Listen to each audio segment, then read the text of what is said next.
Welcome to विज्ञान academy. आज computer की रिवीजन क्लास हमारे होने वाली है। जो डिटेल क्लास है कंप्यूटर की वो एप्लीकेशन पर अपलोडेड है। आप प्ले स्टोर से विज्ञान एप्लीकेशन विज्ञान एकेडमी इस नाम से एप्लीकेशन होगा, ये डाउनलोड कर लीजिए। वहाँ पर कुछ क्लासेस जो है लूसेंट की फ्री ऑफ कॉस्ट भी अवेलेबल है और बाकी की पेड क्लासेस है। लूसेंट के बारे में बता दूं कि 21 अगस्त से 21 अगस्त से हमारा लूसेंट का 75 डेज का बेस स्टार्ट हुआ था, जो अभी अंतिम पड़ाव पर है। उसमें कंप्लीट 1 पेज से लास्ट पेज तक लूसेंट कवर कराने के साथ ही उसका रिवीजन का भी प्रॉमिस किया था मैंने। तो जो भी यूनिट्स हो गई उनका रिवीजन हो गया है। उसमें से जैसे कंप्यूटर, कला और संस्कृति, इनका अभी रिवीजन नहीं हुआ है। तो अभी रिवीजन वाला अंतिम पड़ाव चल रहा है।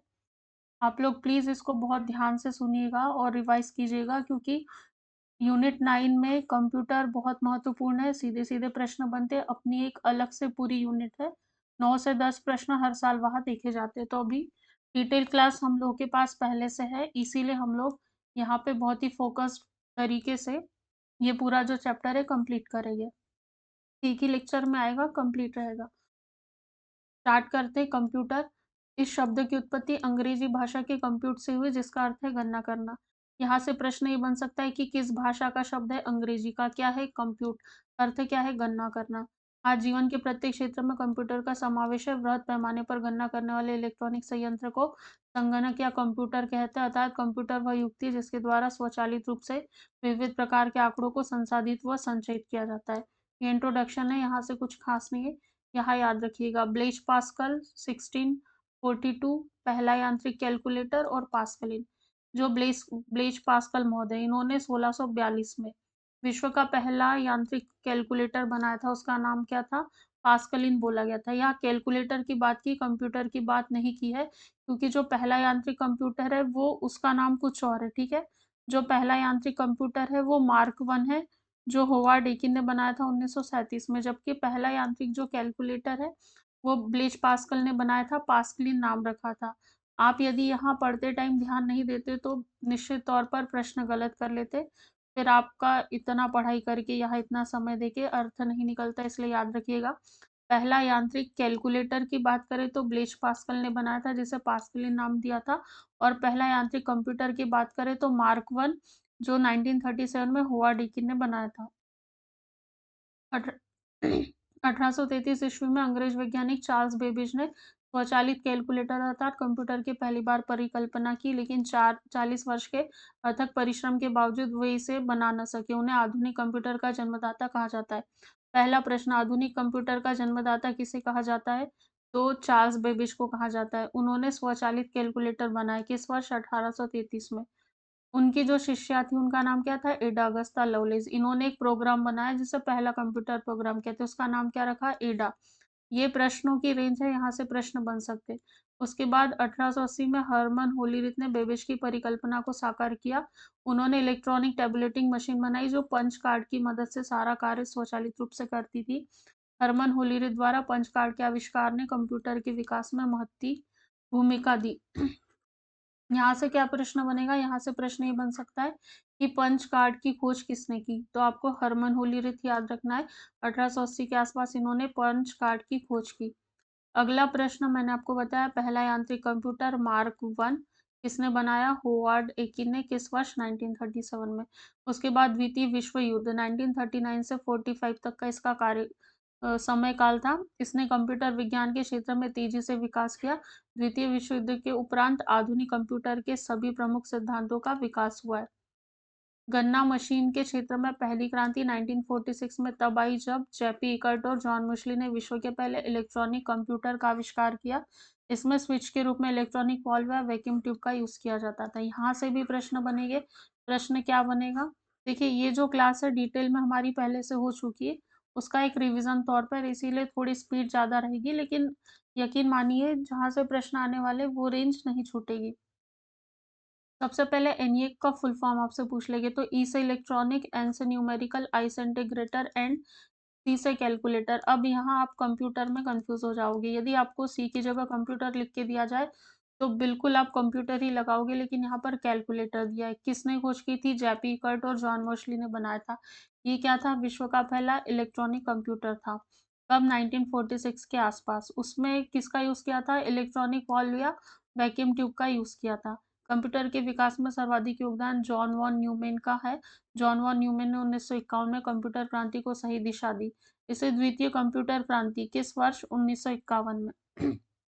उन्होंने एडवेक का आविष्कार किया। उन्होंने संचयित प्रोग्राम, स्टोर्ड प्रोग्राम का इस्तेमाल किया। कंप्यूटर के कार्य के लिए द्विआधारी पद्धति के प्रयोग का श्रेय भी इन्हें जाता है। ये पैराग्राफ भी बहुत महत्वपूर्ण है, यहाँ से भी बिल्कुल प्रश्न बन सकते। सबसे पहला प्रश्न तो ये फुल फॉर्म शॉर्ट फॉर्म वाला बनेगा। एक तो आपको एनईए का फुल फॉर्म पता हो गया, electronic numerical integrator and calculator.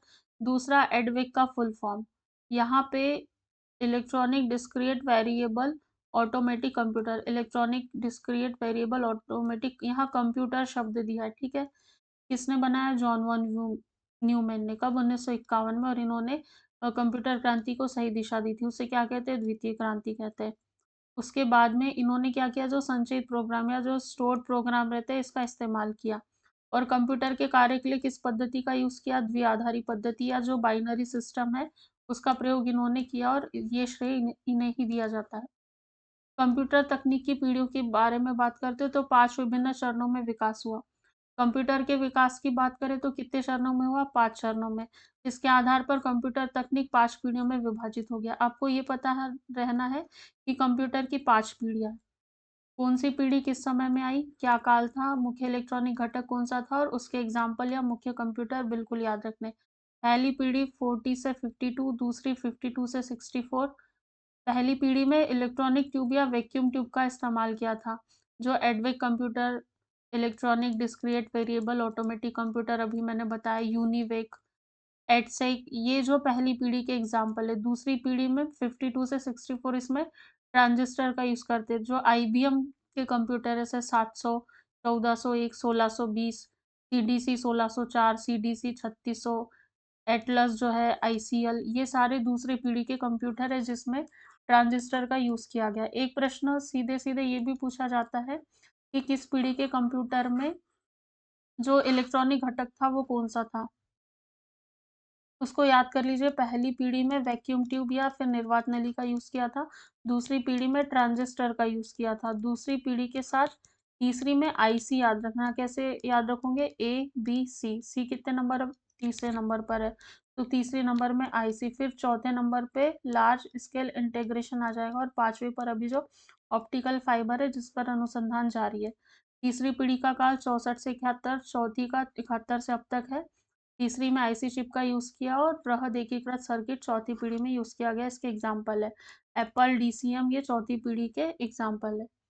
उसके बाद आगे चलते हम कंप्यूटर के प्रकार के बारे में बात करते हैं। तो कंप्यूटर को आकार और कार्य पद्धति के आधार पर अलग अलग प्रकारों में विभाजित किया। आकार के आधार पर बात करें तो माइक्रो, माइक्रो मतलब बहुत छोटे। ये एक ही व्यक्ति द्वारा उपयोग में लाए जाने वाले कंप्यूटर होते हैं, जिसके कारण इस प्रकार के कंप्यूटरों को प्रायः व्यक्तिगत कंप्यूटर या पीसी कहते हैं। ऑफिस, घर और व्यवसाय में इस प्रकार के कंप्यूटर का प्रयोग किया जाता है। स्टोरेज क्षमता और आंकड़ों की बड़ी मात्रा का रख रखाव करने में अपनी सामर्थ्य के कारण आज इसका व्यापक पैमाने पर यूज हो रहा है। क्यों? इसकी अपनी स्टोरेज कैपेसिटी और आंकड़ों की बड़ी मात्रा में रख रखाव कर सकते हैं, इसीलिए इस माइक्रो कंप्यूटर का बड़े पैमाने पर यूज हो रहा है। माइक्रो के बाद मिनी आएगा। मिनी में क्या है? इसका आकार और कार्य क्षमता की दृष्टि से छोटे होंगे, लेकिन एक साथ 20-30 टर्मिनल पर काम कर सकते हैं। और जो माइक्रो कंप्यूटर है उससे 5 से 50 गुना अधिक क्षमता वाले होंगे। दो टर्म याद रखना है, मिनी कंप्यूटर माइक्रो कंप्यूटर से 5 से 50 गुना अधिक क्षमता वाले होंगे, 20-30 टर्मिनल पर एक साथ काम कर सकते, ये मिनी कंप्यूटर। जबकि जो आपके पीसी वगैरह है वो माइक्रो कंप्यूटर है। मेन फ्रेम कंप्यूटर के बारे में याद रखना, आकार में बड़े होते, इनका डिजाइन स्टील के फ्रेम में लगाकर किया जाता है। स्टील की जगह कुछ और ऑप्शन देकर कंफ्यूज किया जा सकता है। इस कंप्यूटर की मेमोरी पीसी और मिनी कंप्यूटर से अधिक होती है। इस प्रकार के कंप्यूटरों पर समय सहभागिता और बहुकार्य क्षमता के द्वारा एक साथ अनेक व्यक्ति, कभी कभी 100 से अधिक व्यक्ति अलग अलग टर्मिनल पर काम कर सकते। मिनी कंप्यूटर में 20-30 टर्मिनल होते, मेन फ्रेम में 100 टर्मिनल की बात की और मिनी कंप्यूटर 5 से 50 गुना अधिक तीव्र क्षमता से काम करता है माइक्रो कंप्यूटर की तुलना में। मेन फ्रेम कंप्यूटर के बारे में क्या याद रखना, क्या प्रश्न बन सकता है? मेन फ्रेम कंप्यूटर के बारे में याद रखना कि डिजाइन स्टील का फ्रेम होता है और 100 से अधिक व्यक्ति अलग अलग टर्मिनल पर इसमें काम कर सकते। सुपर कंप्यूटर की बात करें तो बहुत शक्तिशाली होते हैं, बहुत जटिल संक्रियाओं को बहुत ही शीघ्र गति से करते हैं। इनकी जो स्टोरेज कैपेसिटी वो भी अधिक रहेगी और सुपर कंप्यूटर अभी तक सबसे तेज कार्य करने वाला और सबसे महंगा कंप्यूटर है। सबसे तेज कार्य भी करता है, साथ में सबसे महंगा कंप्यूटर भी है सुपर कंप्यूटर। इसकी क्या विशेषता है? 32 या 64 समानांतर परिपथों में कार्य कर रहे माइक्रो प्रोसेसर की सहायता से प्राप्त सूचनाओं को एक साथ कार्य किया जा सकता है। 32 या समानांतर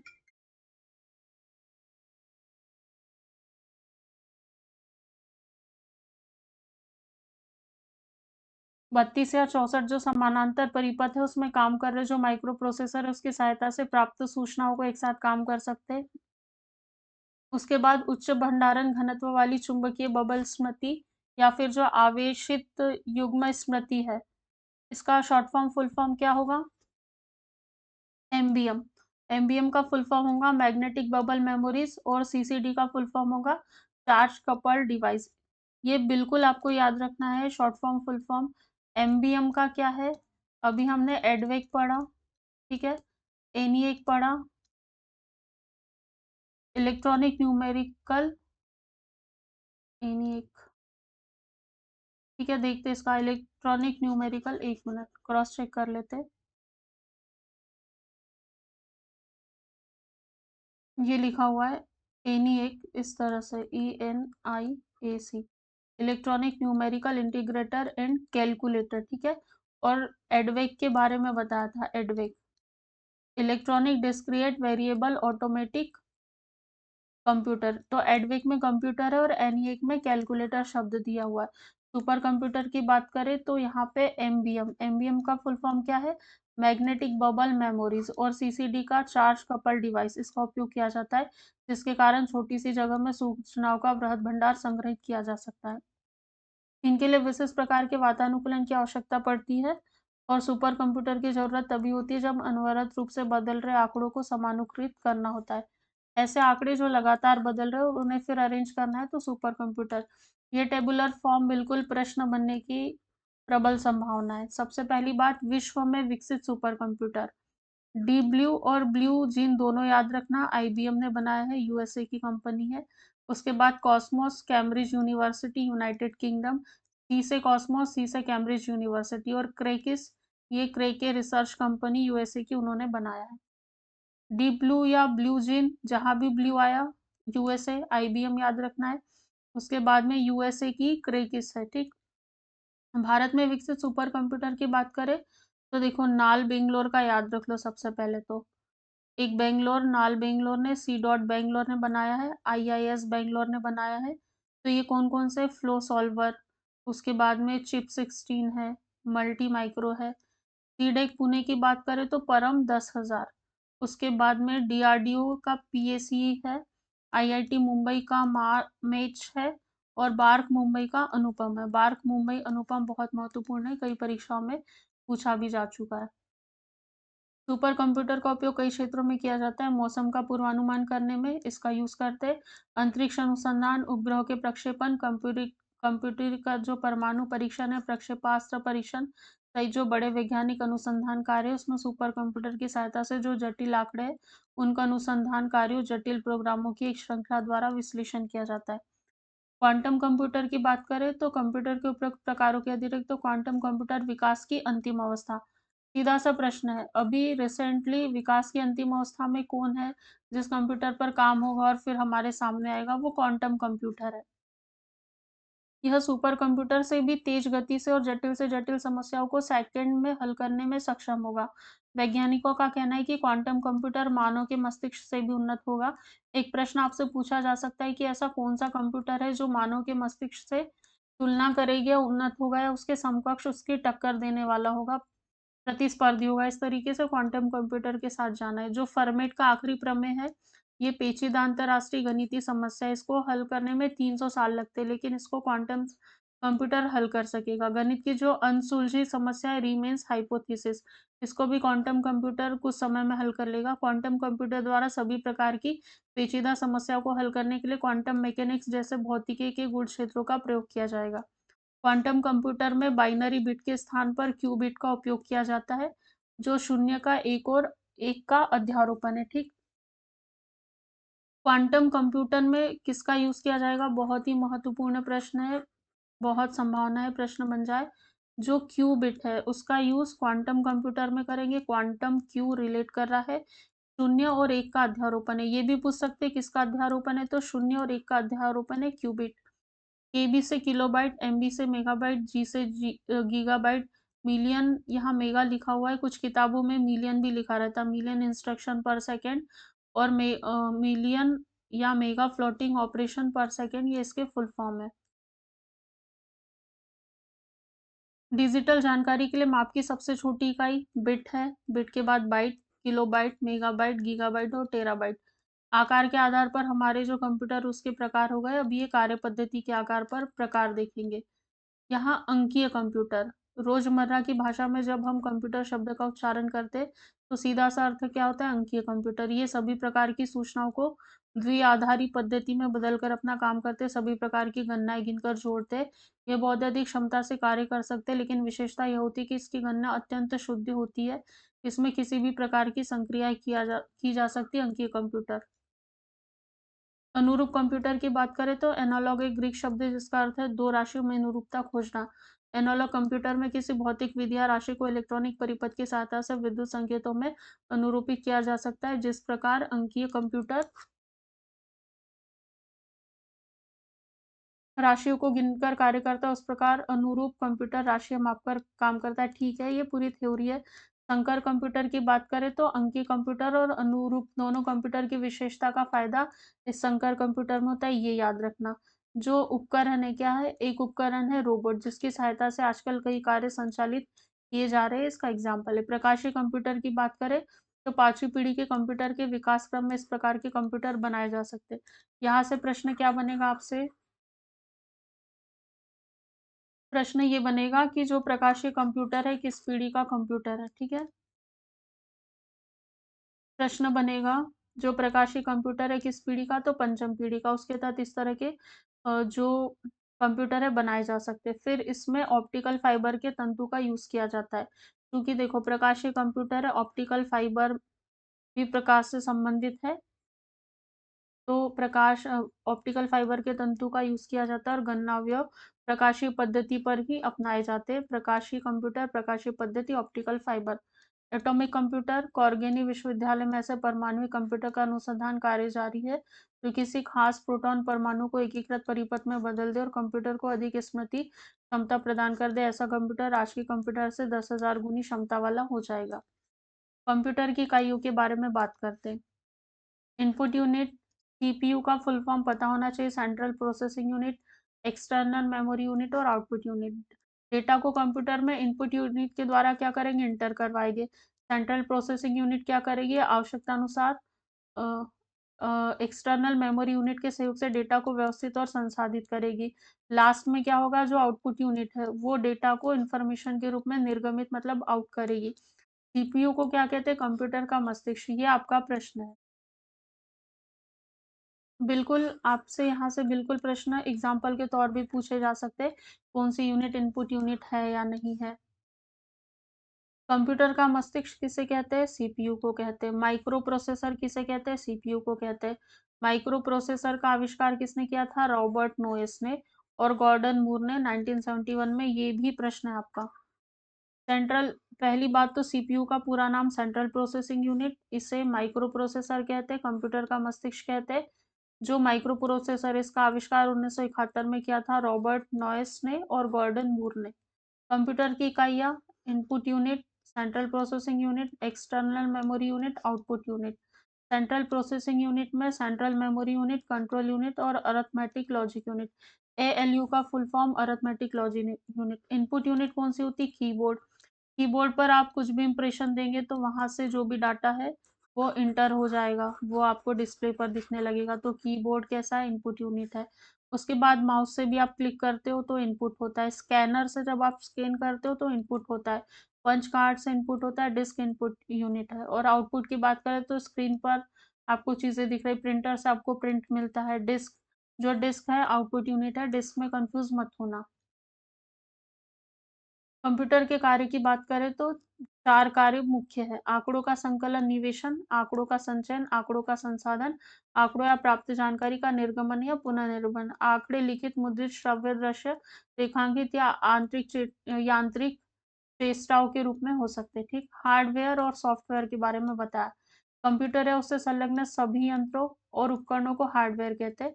इसके अंतर्गत केंद्रीय संसाधन एकक, आंतरिक स्मृति, बाह्य स्मृति, निवेश और निर्गम एकक आते हैं। सॉफ्टवेयर होता है, क्या होता है? कंप्यूटर के संचालन के लिए जो प्रोग्राम है, याद रखना जो भी प्रोग्राम है वो सॉफ्टवेयर। उसके अलावा जिन भी उपकरणों से, हार्डवेयर मतलब जिन्हें हम छू सकते हैं, जो भी उपकरण है, कीबोर्ड, माउस है या फिर प्रिंटर वगैरह जो है,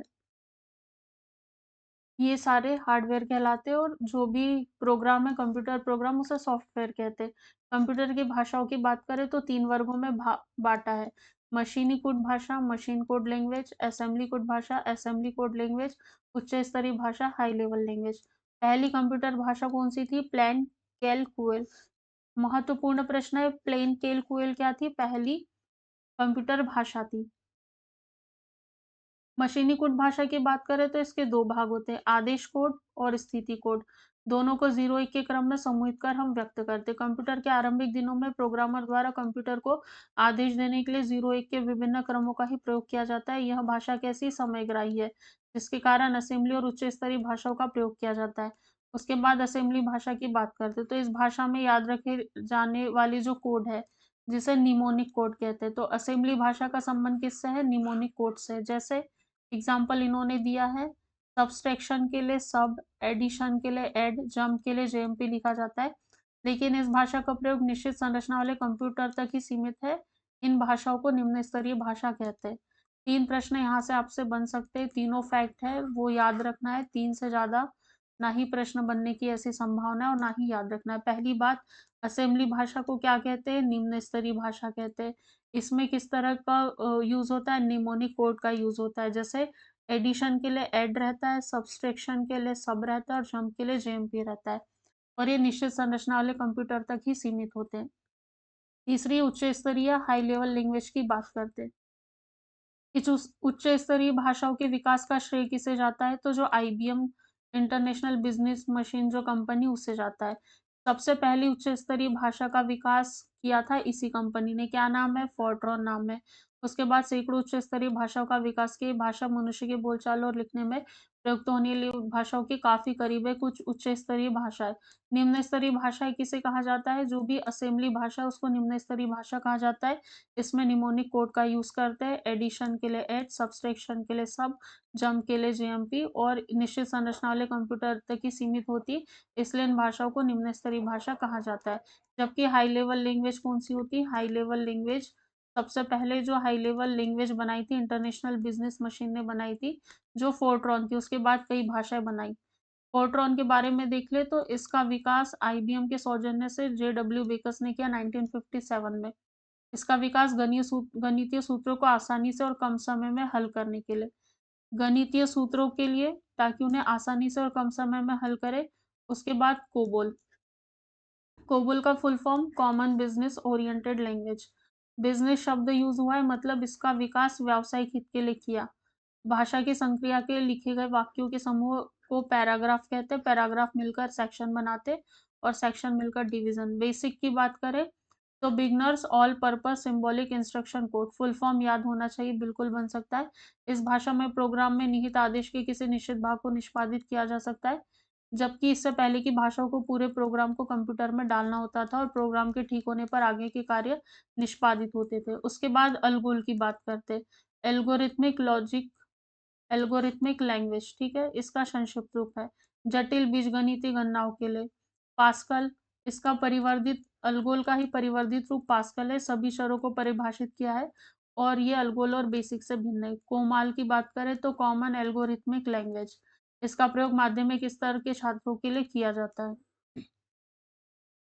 लोगों की बात करें तो छोटी उम्र के जो बच्चे उनको ग्राफिक रेखानुकृति और शिक्षा देने के लिए लोगों का यूज। प्रोलॉग अंग्रेजी शब्द प्रोग्रामिंग इन लॉजिक का संक्षिप्त रूप है। इसका विकास 1973 में फ्रांस में किया। विकास कृत्रिम बुद्धि के कार्यों के लिए किया जाता है जो तार्किक प्रोग्रामिंग में सक्षम हो। फोर्थ की बात करें तो इसका आविष्कार चार्ल्स मूरे ने किया। इसका उपयोग कंप्यूटर के सभी प्रकार के कार्यों में होता है।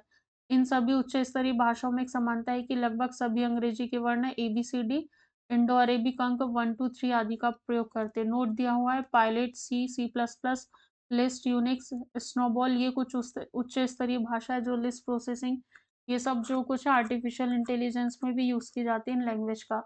तो निम्न स्तरीय भाषा असेंबली भाषा थी जिसमें न्यूमेरिक कोड भी यूज होते थे और निश्चित संरचना वाले कंप्यूटर तक ही सीमित थी। उसके बाद जो भी हमने भाषाएं पढ़ी उच्च स्तरीय भाषाएं उसके अलग अलग नाम है। सबसे पहला प्रश्न तो उसके फुल फॉर्म से, दूसरा किस प्रकार की भाषा, और तीसरा ये कि उसका जो प्रयोग है विशेष तौर पर किस क्षेत्र में किया जाता है। कंप्यूटर वायरस की बात करते हैं तो vital information resources under seize virus का फुल फॉर्म है। प्रश्न आया हुआ है ये क्या होते हैं। कंप्यूटर वायरस एक प्रकार का कैसा है, इलेक्ट्रॉनिक कोड है। इसका उपयोग कंप्यूटर में समाहित सूचनाओं को समाप्त करने के लिए होता है। इससे कंप्यूटर प्रोग्राम में किसी टेलीफोन लाइन से दुर्भावनावश प्रेषित किया जा सकता है। इस कोड से गलत सूचना मिल सकती है, एकत्रित जानकारी नष्ट हो सकती है, और यदि कोई कंप्यूटर किसी नेटवर्क से जुड़ा है तो इलेक्ट्रॉनिक रूप से जुड़े होने के कारण वायरस संपूर्ण नेटवर्क को प्रभावित कर सकता है। फ्लॉपी के आदान प्रदान से भी वायरस फैलने का डर रहता है। महीनों सालों तक बिना पहचाने गए कंप्यूटर में पड़े रह सकते। यह स्टेटमेंट में प्रश्न आपसे आ सकता है कि किसी डिवाइस में कंप्यूटर में यदि कोई वायरस है तो महीनों सालों तक बिना पहचाने पड़े रहते और कंप्यूटर को नुकसान पहुंचाए जा सकते। इस स्टेटमेंट में प्रश्न बन सकता है इनकी रोकथाम के लिए इलेक्ट्रॉनिक सुरक्षा व्यवस्था विकसित की गई। कुछ कंप्यूटर वायरस कौन कौन से, माइकल एंजेलो, डार्क एवेंजर, किलो फिलिप, सीब्रेन, ब्लडी, चेंज, मुंगू, देसी। नोट दिया है भारत में पाया गया पहला कंप्यूटर वायरस सी ब्रेन है जो चेन्नई में 1988 में प्रकट हुआ। तीनों फैक्ट बहुत महत्वपूर्ण है, बिल्कुल रट लेना है क्योंकि भारत में यदि वायरस पाया गया वो भी पहला वायरस तो किस शहर में, किस वर्ष में, और उसका नाम क्या था। ठीक, तो याद रखिएगा 1988 में चेन्नई में, उसके बाद में उसका नाम था सीब्रेन। नेटवर्क की बात करें तो नेटवर्क आपस में एक दूसरे से जुड़े कंप्यूटर का समूह है। संचार स्थापित करते, सूचना संसाधन को साझा करते, जैसे प्रिंटर है। किसी भी नेटवर्क को स्थापित करने के लिए प्रेषक प्राप्तकर्ता माध्यम प्रोटोकॉल ये होना चाहिए। विश्व का पहला कंप्यूटर नेटवर्क कौन सा है, अर्पानेट। महत्वपूर्ण प्रश्न है, बोल देंगे अर्पानेट क्या है। नीचे अलग अलग विकल्प दिए रहेंगे, एक प्रकार का कंप्यूटर वायरस है, कंप्यूटर प्रोग्राम है, या एक प्रकार की भाषा है, या फिर वो बोल देंगे कि नेटवर्क है। तो आपको पता होना चाहिए अर्पानेट क्या है। विश्व का पहला कंप्यूटर नेटवर्क है अर्पानेट। प्रोटोकॉल क्या है, नेटवर्क में विशेष नियम और मानकों का समूह। नियम और मानकों का समूह ये याद रखना है प्रोटोकॉल है। इसके अनुसार डेटा स्थानांतरण और आपस में एक दूसरे कंप्यूटर को जोड़ा जाता है। नोड क्या है, एक कनेक्शन पॉइंट है। नोड एक कनेक्शन पॉइंट है जहां डाटा ट्रांसमिशन एंड हो जाता है और वहीं से पुनः डाटा वितरण स्टार्ट होता है। सर्वर क्या है, मुख्य कंप्यूटर है जो नेटवर्क से जुड़े दूसरे कंप्यूटर को रिसोर्सेज प्रदान करता है। यह नेटवर्क में महत्वपूर्ण और शक्तिशाली कंप्यूटर है। सर्वर एक सेंट्रल कंप्यूटर है जो बहुत सारे पीसी, वर्कस्टेशन और अन्य कंप्यूटर के लिए डेटा और प्रोग्रामों के संग्रह को होल्ड करता है। उसके बाद टर्मिनल क्या है, मेनफ्रेम और सुपर कंप्यूटर के संसाधनों का साझा इस्तेमाल है। टर्मिनल डम टर्मिनल क्या है, नगण्य इंटेलिजेंस वाला कंप्यूटर है। ठीक है, नगण्य इंटेलिजेंस वाला कंप्यूटर डम टर्मिनल कहलाता है। नेटवर्क के लिए जो भी उपकरण होते कौन कौन से आवश्यक है, रिपीटर्स चाहिए, हब चाहिए, स्विच चाहिए, राउटर्स चाहिए और गेटवे। नेटवर्क के एग्जाम्पल दिए, सबसे पहले LAN, इसका फुल फॉर्म तो लोकल एरिया नेटवर्क। ये कैसा है, कंप्यूटर नेटवर्क है, स्थानीय है। कोई भी ये छोटा भौगोलिक क्षेत्र है, जैसे आपका घर, ऑफिस या भवन हो सकता है, भवनों का एक छोटा समूह, जैसे कोई बिल्डिंग है उसके लिए, या फिर जो हवाई अड्डा है इसका कंप्यूटर नेटवर्क है। अभी जो लेन है इथरनेट तकनीकी पर आधारित है। इसका आकार छोटा है लेकिन डेटा ट्रांसमिशन की जो स्पीड है वो बहुत फास्ट रहती है लेन में। ठीक है, लोकल एरिया नेटवर्क का ये फायदा है। WAN का full form wide area network.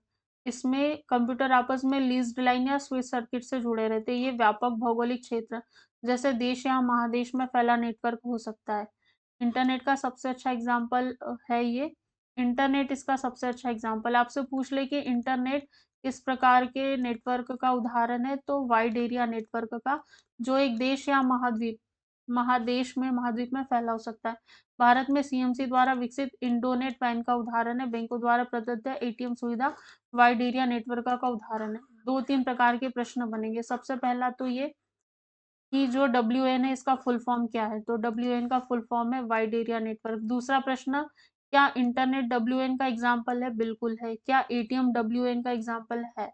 और भारत में सीएमसी द्वारा विकसित इंडोनेट वैन है, ये भी इसका एग्जाम्पल है। 3 एग्जाम्पल याद रखना, इंटरनेट, नेट वैन और एटीएम। एमएन का full form metropolitan area network. ये क्या करता है? दो या दो से अधिक लोकल एरिया नेटवर्क को जोड़ता है। जैसे शहर है, शहर की सीमाओं के भीतर जो कंप्यूटर है उनका नेटवर्क है। राउटर, स्विच और हब मिलकर एक मेन का निर्माण करता है, मेट्रोपॉलिटन एरिया नेटवर्क। सीएएन पूरा नाम क्या होगा? Campus area network. ये सीमित भौगोलिक क्षेत्र है। लेन से जुड़ने से निर्मित कंप्यूटर नेटवर्क के उपयोग होने वाले नेटवर्किंग इक्विपमेंट जैसे राउटर, स्विच, ऑप्टिकल फाइबर, ये कैंपस ऑनर के द्वारा ऑन होता है। टोपोलॉजी की बात करें तो अलग अलग टोपोलॉजी होती है। मेस टोपोलॉजी, इसमें उच्च ट्रैफिक स्थिति मार्ग को ध्यान में रखकर यूज करते हैं। जहां बहुत ज्यादा ट्रैफिक हो इंटरनेट का, वहां मेस टोपोलॉजी यूज करते हैं।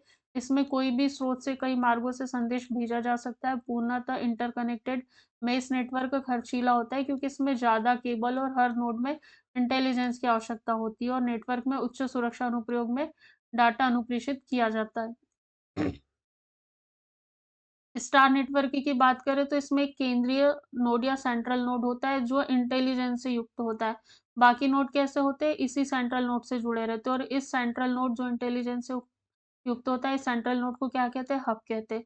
कोई एक केबल में कोई कठिनाई आने पर एक ही नोड विफल होता है, लेकिन इस हब में, मतलब जो सेंट्रल नोड है इंटेलिजेंस से युक्त, उसमें कोई कठिनाई तो सारा नेटवर्क विफल हो जाएगा। रिंग नेटवर्क की बात करें तो नेटवर्क में सभी नोड में समान रूप से इंटेलिजेंस होता है। डेटा का प्रवाह हमेशा एक ही दिशा में होता है, परंतु किसी भी एक केबल या नोड में कठिनाई आने पर दूसरी दिशा में संचार संभव है। Ring network. बस नेटवर्क की बात करें तो सभी नोड एक ही केबल में जुड़े होते हैं। कोई भी नोड किसी दूसरे नोड को डेटा प्रेषित करना चाहता है, उसे देखना होता है कि बस में कोई डेटा प्रवाहित तो नहीं हो रहा है। बस खाली रहने पर नोड डेटा प्रेषित कर सकता है। डेटा प्राप्त करने के लिए हर नोड के पास इतनी इंटेलिजेंस होनी चाहिए कि अपने से पता ज्ञात का डेटा प्राप्त कर सके। इसमें कम केबल की आवश्यकता होती है। कोई नया नोड जोड़ना आसान होता है, लेकिन मुख्य ट्रांसमिशन लाइन में यदि कोई भी परेशानी आ गई तो सारा नेटवर्क विफल हो जाएगा। मॉड्यूलेशन क्या है? एक मॉडेम है, उसका फुल फॉर्म पूछा जाता है, तो उसका फुल फॉर्म है मॉड्यूलेशन, डीमॉड्यूलेशन। अब इसमें ये मॉड्यूलेशन है, ये क्या है? किसी जानकारी को लंबी दूरी तक सिग्नल के रूप में भेजने के लिए मॉड्यूलेशन का यूज करते हैं। ये डिजिटल सिग्नल को एनालॉग के रूप में बदलने की प्रक्रिया है। यहाँ आपको याद रखना है कि किस सिग्नल को किस रूप में बदल रहे हैं। तो जो डिजिटल सिग्नल है उसको एनालॉग में चेंज कर रहे हैं। ये मॉडेम के द्वारा संभव होता है। मॉडेम क्या है? विद्युत यंत्र है जो क्या करता है? डिजिटल को एनालॉग में बदलता है। डीए याद रखना, ठीक।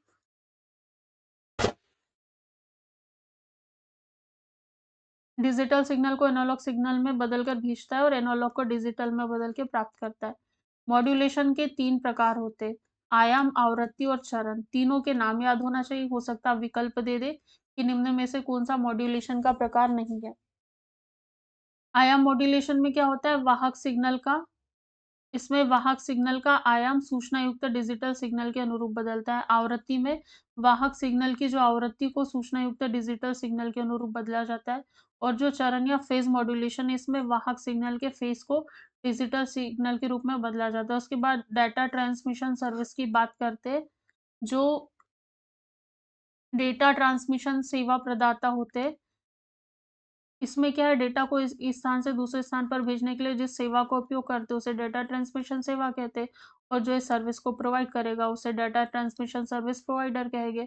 बीएसएनएल का फुल फॉर्म विदेश संचार निगम लिमिटेड, बीएसएनएल का भारत संचार निगम निगम लिमिटेड, एमटीएनएल का महानगर टेलीफोन निगम लिमिटेड।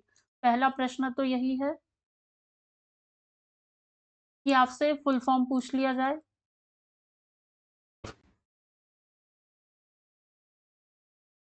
कुछ डाटा ट्रांसमिशन सेवाएं दी है, जैसे डायल अप लाइन क्या होता है। ये जो डिजिटल सब्सक्राइबर लाइन है, इधर से प्रश्न आया था, अभी बताऊंगी मैं। डायल अप लाइन के बारे में देखें तो dial up line telephone connection से संबंधित है। सबसे पहला प्रश्न, डायल डायल अप लाइन किससे संबंधित सेवा है, किससे संबंधित कनेक्शन है? टेलीफोन से। जो एक सिस्टम में बहुत सारे लाइन या यूजरों से जुड़ा है, इसका उपयोग टेलीफोन की नंबर डायल कर संचार स्थापित करने में, कभी कभी इसे स्विच लाइन भी कहा जाता है। इससे पहले से विद्यमान टेलीफोन सेवा का उपयोग करता है। ब्रॉडबैंड तकनीक भी डायल अप कनेक्शन के द्वारा ही उपयोग होती। सबसे पहला प्रश्न, जो डायल अप सेवा है, इसे क्या कहते हैं? इसे स्विच लाइन भी कहा जाता है। ये किससे संबंधित है? टेलीफोन से कनेक्शन से संबंधित है। इसमें एक सिस्टम में बहुत सारे लाइन और यूजर से जुड़ा है। ठीक। इसमें पहले से जो विद्यमान टेलीफोन सेवा है उसका यूज होता है। ब्रॉडबैंड तकनीक भी डायल अप कनेक्शन के द्वारा ही उपयोग में लाई जाती है।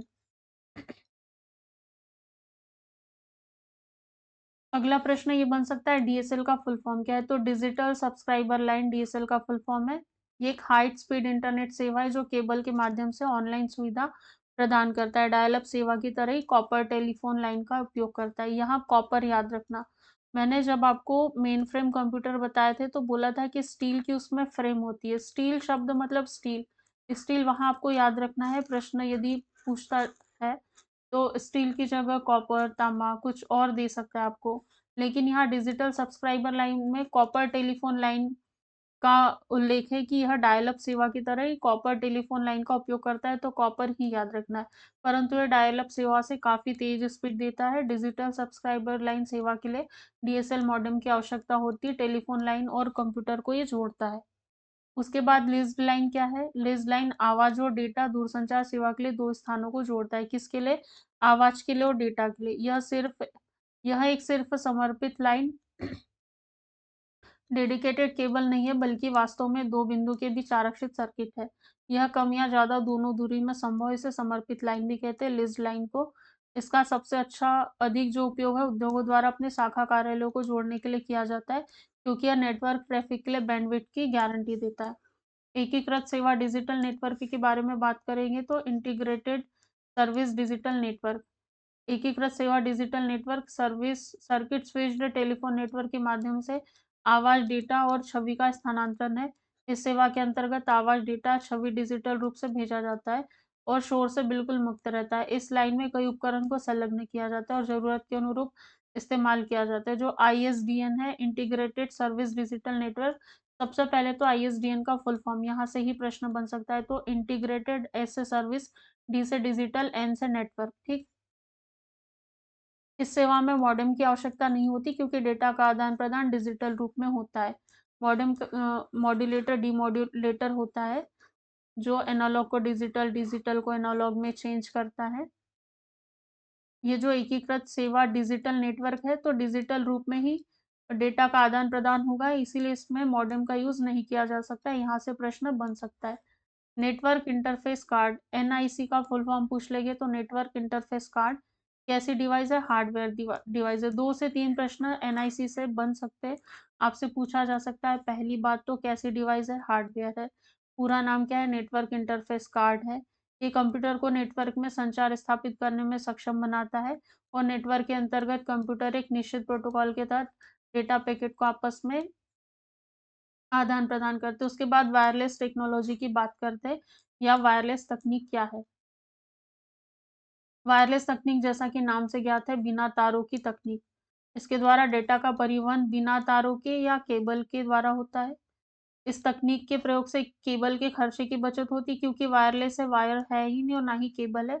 इसमें केबल के स्थान पर कुछ तो यूज करेंगे, तो इलेक्ट्रोमैग्नेटिक तरंग, माइक्रोवेव, इंफ्रारेड रेज, इनके द्वारा डेटा का ट्रांसमिशन करते हैं। वायरलेस तकनीक का यूज कहाँ करते हैं? टेलीविजन, रिमोट कंट्रोल में, सेल्युलर फोन में, वाईफाई में। ठीक। वाईमेक्स, इसका फुल फॉर्म क्या है? वाईमेक्स का world wide interoperability for microwave access. ठीक। डिजिटल वायरलेस संचार प्रणाली है। इसके बिना यह तकनीक बिना केबल के 75 MB से ब्रॉडबैंड 75 MB पर सेकेंड ब्रॉडबैंड स्पीड प्रदान करता है। एक ये प्रश्न बिल्कुल याद रखना कि जो एनआईसी है, हार्डवेयर डिवाइस है, और दूसरी बात ये दूसरा प्रश्न ये महत्वपूर्ण है कि जो आईएसडीएन है, डी से डिजिटल, तो डिजिटल में ही इसमें डेटा का ट्रांसमिशन होता है, इसीलिए मॉडेम की आवश्यकता नहीं होती है। उसके बाद में वायरलेस लोकल लूप की बात करते हैं, तो वायरलेस संचार प्रणाली जिसमें उपयोगकर्ता नेटवर्क से रेडियो आवृत्ति के प्रयोग से जुड़ते, यह बेहतर आवाज और उच्च गति डेटा क्षमता प्रदान करता है। जिस स्थान पर लैंडलाइन टेलीफोन कनेक्शन का प्रावधान संभव नहीं है, वह वायरलेस लोकल लूप तकनीक प्रभावी सेवा है।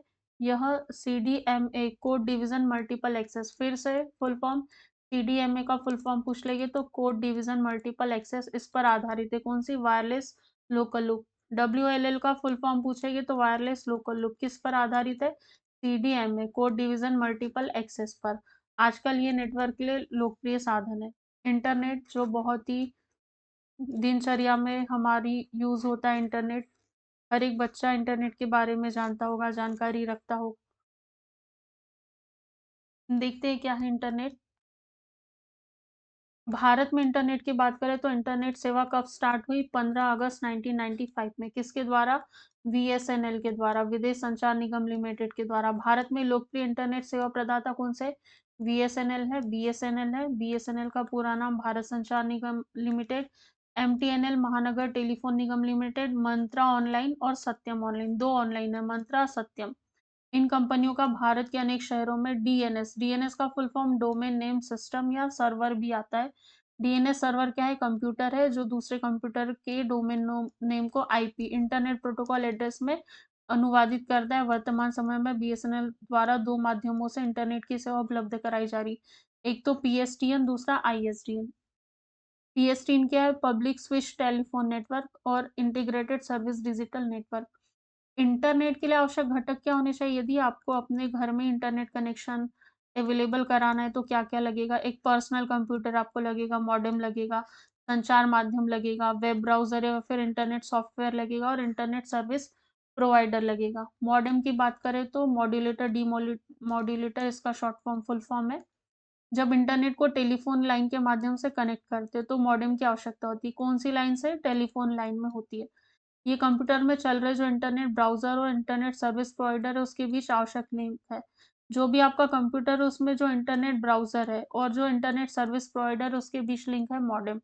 टेलीफोन लाइन पर एनालॉग सिग्नल भेजा जाता है जबकि कंप्यूटर डिजिटल सिग्नल देता है।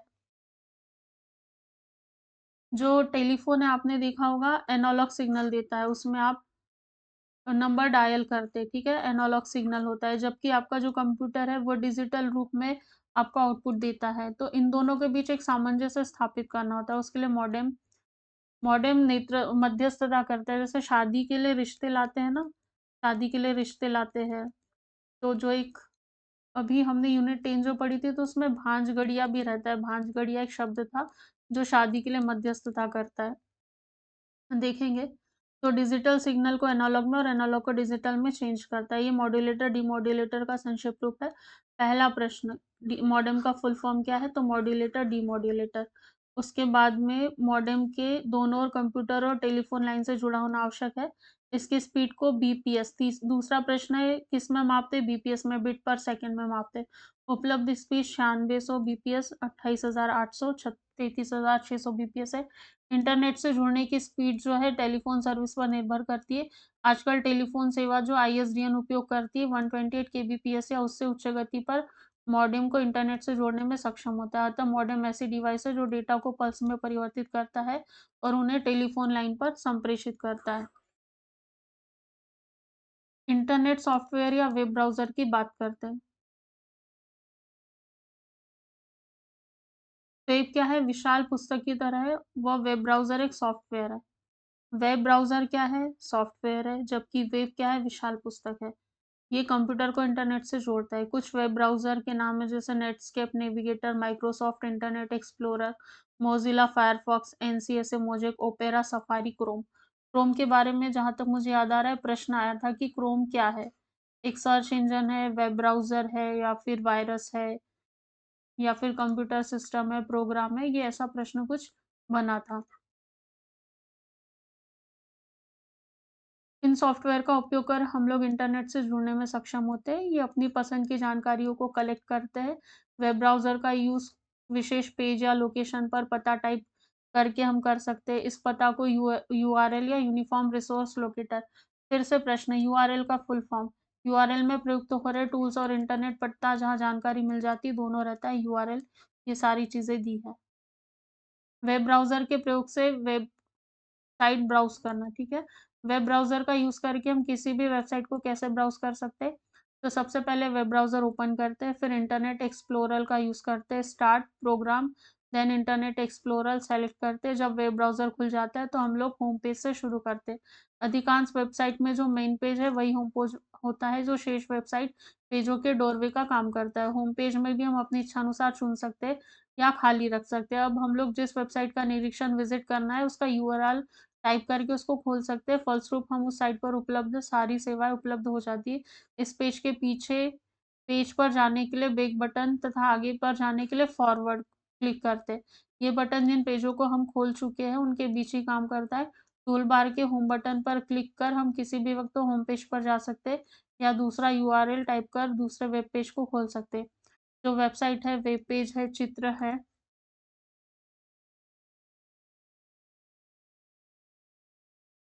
ध्वनि और एनिमेशन का ग्रुप है जो वेबसाइट है, ठीक है?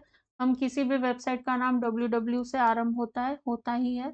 जिस साइट का हम प्राय प्रयोग करते हैं उसके यूआरएल को बुकमार्क कर लेते हैं।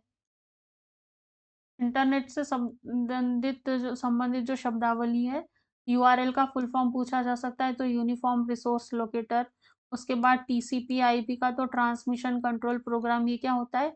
नियमों का समूह है। इंटरनेट कैसे काम करता है यह निर्णय करता है। यह दो कंप्यूटर के बीच सूचना स्थानांतरित करता है और संचार को संभव बनाता है। उसके बाद अपलोड क्या होता है? स्थानीय कंप्यूटर से दूर स्थित कंप्यूटर पर डेटा स्थानांतरण की प्रक्रिया अपलोड है। जब हम अपने कंप्यूटर से इंटरनेट पर दूसरे कंप्यूटर का उपयोग करने के लिए फाइल की प्रतिलिपि डालते हैं, तो इसको अपलोड कहते हैं। डाउनलोड एक दूर स्थित कंप्यूटर या सर्वर से एक स्थानीय कंप्यूटर के लिए डेटा हस्तांतरण की प्रक्रिया। मतलब जब हम अपने कंप्यूटर में इंटरनेट के प्रयोग के लिए दूसरे कंप्यूटर या सर्वर से फाइल की प्रतिलिपि डाल रहे, उसे डाउनलोड कहते हैं। गेटवे क्या होता है? गेटवे की बात करें तो संचार यंत्र या प्रोग्राम है। एक सिंपल सा क्वेश्चन बन सकता है कि गेटवे क्या है?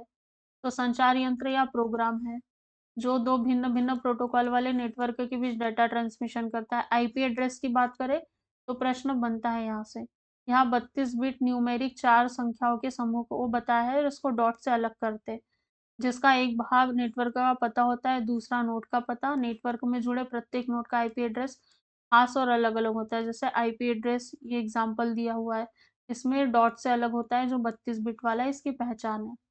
अगला प्रश्न है एचटीटीपी के बारे में पूछेंगे। हाइपरटेक्स्ट ट्रांसफर प्रोटोकॉल एचटीटीपी का पूरा नाम क्या है? कैसा प्रोटोकॉल है? एप्लीकेशन लेवल का प्रोटोकॉल है जो वेब पेज के प्रसारण का निर्धारण करता है। स्पैम क्या है?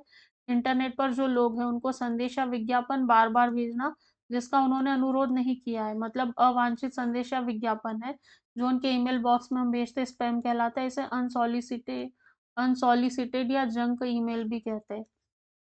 स्पैम ना देकर आपको ये भी दे सकते हैं कि अनसॉलिसिटेड और जंक ईमेल क्या है, तो वही स्पैम है। ऐसे विज्ञापन होते हैं, सूचनाएं होती हैं जो किसी उपभोगकर्ता ने आग्रह नहीं किया है, फिर भी हम बार-बार भेज रहे हैं, स्पैम कहलाता है।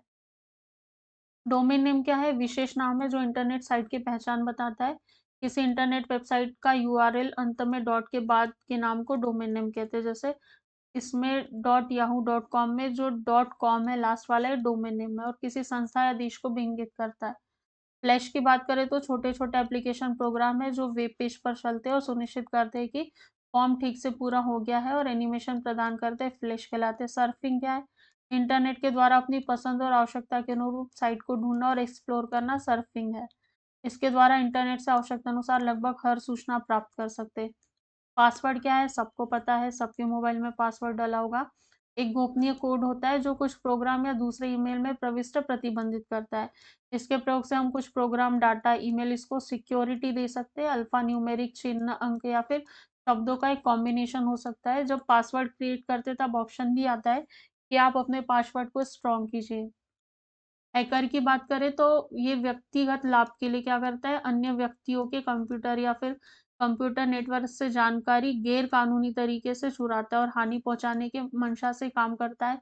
हैकर कहलाता है। फिशिंग स्कैम क्या है?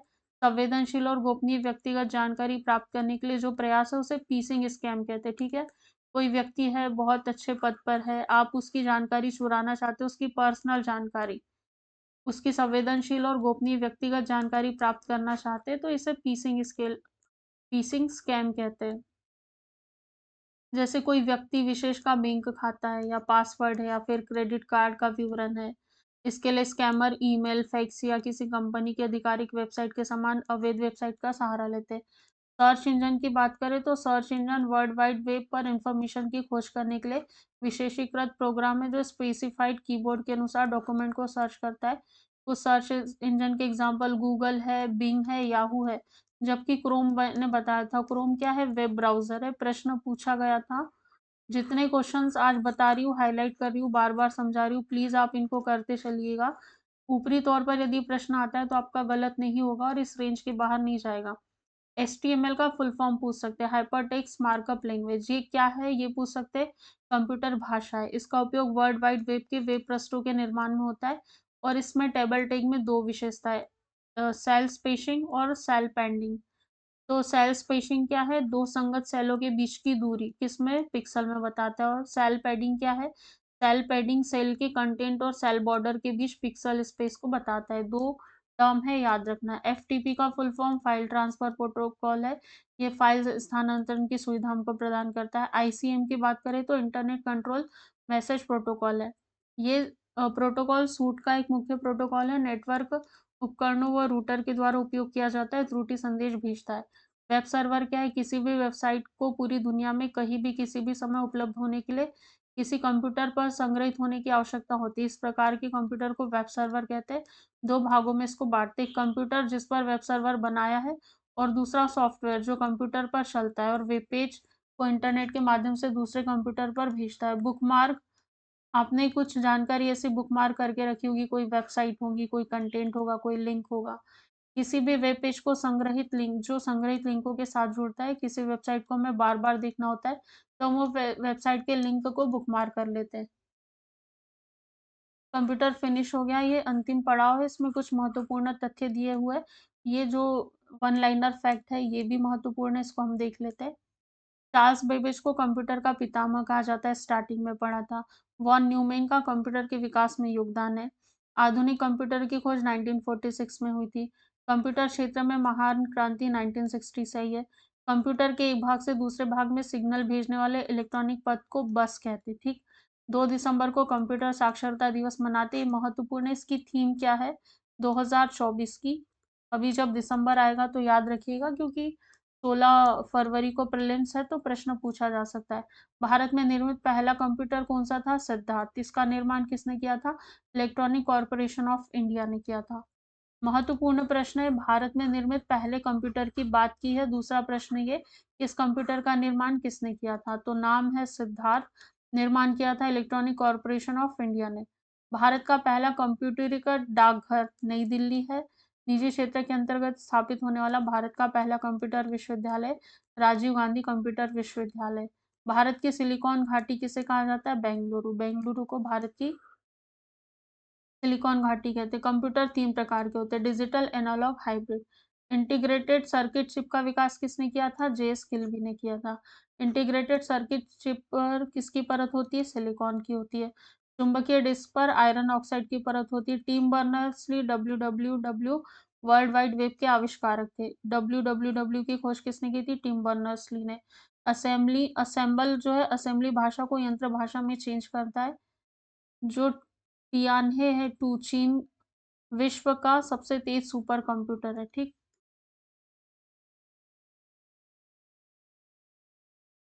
बिट के बारे में बताया। बिट क्या है? कंप्यूटर डाटा की सबसे छोटी इकाई है। बाइनरी इकाई के आरंभिक और अंतिम अक्षर से बने शब्द 0 और 1, इसको बिट कहते हैं।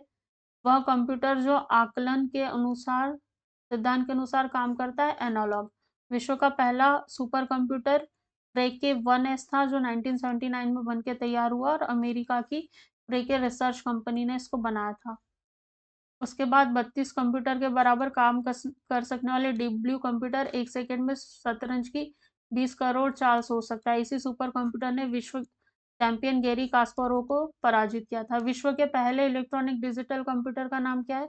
एनियक है। इंटरनेट पर उपलब्ध होने वाली पहली भारतीय समाचार पत्र द हिंदू, जिसे आजकल यूपीएससी एस्पिरेंट हर कोई पढ़ता है। और भारतीय पहली पत्रिका कौन सी थी? India today. यूजनेट तमाम विश्वविद्यालयों को एक साथ जोड़ने वाली प्रणाली। आपसे पूछ ले यूजनेट क्या है? जो विश्वविद्यालय है उनको एक साथ जोड़ने वाली प्रणाली है यूजनेट। इंटरनेट सूचना की खोज करने में आर्क सबसे ज्यादा मदद करता है। आर्क का विकास किसने किया? मैकगिल यूनिवर्सिटी ने किया है। पर्सनल कंप्यूटर पर सबसे पहली पुस्तक कौन सी है? टेड नेल्सन ने लिखी थी। कंप्यूटर की पहली पत्रिका कौन सी? कंप्यूटर एंड ऑटोमेशन है। उसके बाद पहला घरेलू कंप्यूटर कमोडोर वीआईसी बाई 20 है। वैज्ञानिकों के अनुसार भारतीय भाषा संस्कृत कंप्यूटर करने के लिए सबसे आसान है। ठीक है, कौन सी भाषा? संस्कृत भाषा, क्योंकि 22 भारतीय भाषाओं का उल्लेख संविधान में है। संस्कृत आप याद रखना। विश्व का पहला डिजिटल कंप्यूटर एनियक है।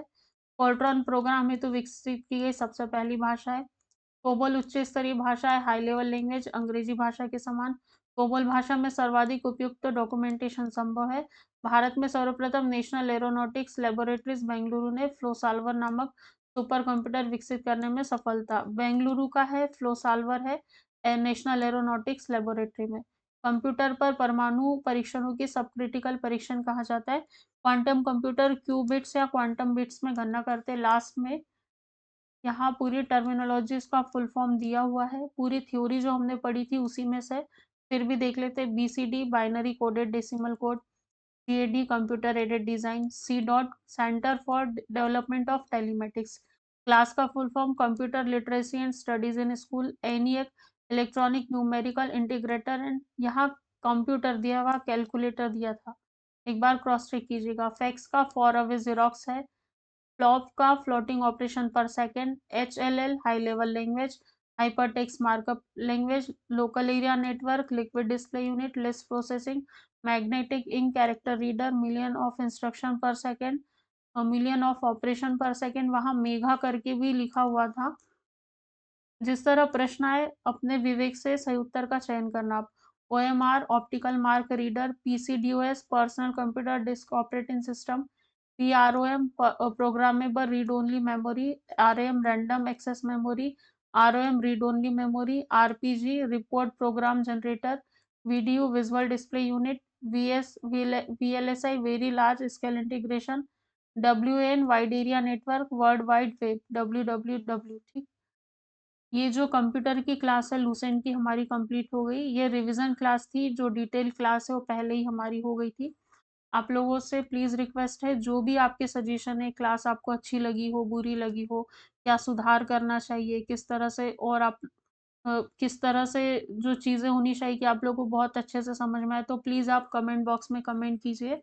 और प्लीज़ सेशन को लाइक करके अपने दोस्तों के साथ शेयर कीजिए, क्योंकि मैं ये क्लास कंटिन्यूअसली क्लास ली है। मैंने बीच में पानी भी नहीं पिया है और ना ही होल्ड किया है, ना ही ब्रेक लिया है। तो जो प्लीज़ आप लोगों के जो भी सजेशन है कमेंट बॉक्स में कीजिए, ताकि नेक्स्ट जो भी क्लासेस आएगी उसमें बहुत बेहतर तरीके से आप लोगों को कंटेंट डिलीवर किया जा सके।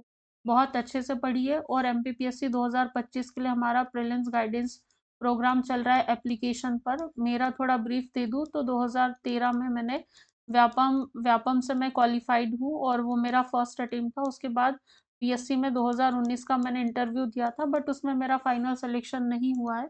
उसके बाद अभी 2025 पर फोकस कर रही हूँ। तो मैं पहले से क्वालिफाइड हूँ, तो आप भरोसा कर सकते हैं। ठीक है, चलिए बहुत अच्छे से पढ़िए। Thank you so much.